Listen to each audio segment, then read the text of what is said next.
Welcome to Daily Devos as we're diving deep into the Word of God, for the Word, the whole Word, and nothing but the Word. Man shall not live by bread alone, but by every word that proceeds out of the mouth of God. And oh, how we need the Word of God.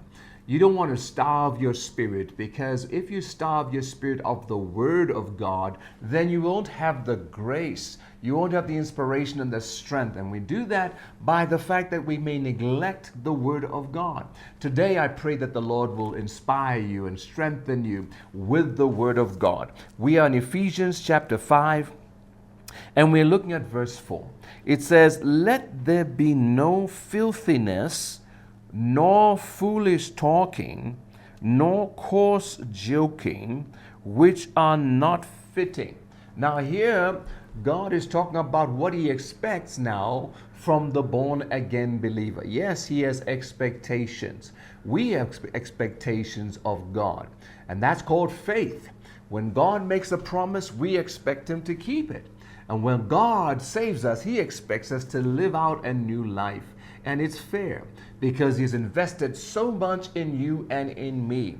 And so He's saying here, this is what He expects now out of the born-again believer. It says, "Let there be no filthiness." Now He's talking about being crass, being gross, being profane. Okay, He's saying, let these things not be there, or foolish talking. That is just talking garbage.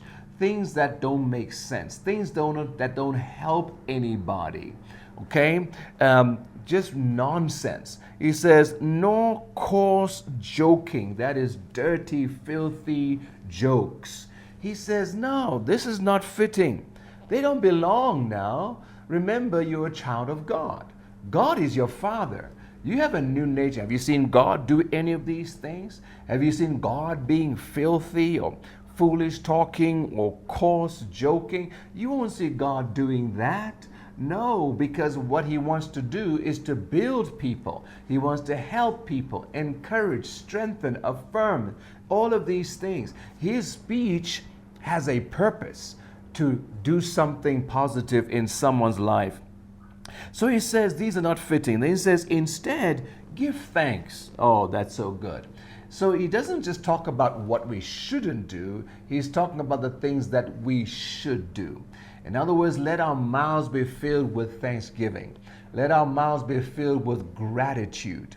Oh, there's so much to be grateful for, so much to be thankful for. You know, when you look at your circumstances, there'll always be negative things. It doesn't matter which day of the week, which month of the year.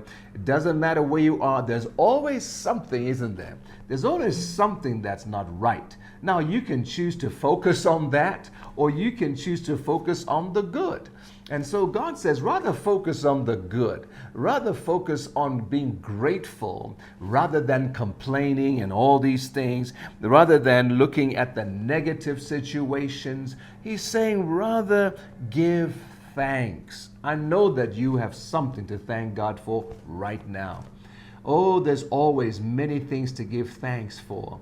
You know, thanksgiving gives us a sense of contentment. It gives us a sense of peace. It gives us a sense of happiness. There is no way that a person can feel happy. And I mean happy. I mean that they feel their life is complete and content without a sense of gratitude. I pray that today will be a day when you may just push out of your mind the things that are not going well, the things that are not going your way, and focus on the good things. The fact that you're alive today. Whatever blessings, there's a whole song that says, count your blessings, name them one by one, and see what the Lord has done. It will surprise you what the Lord has done. Make this a day of giving thanks.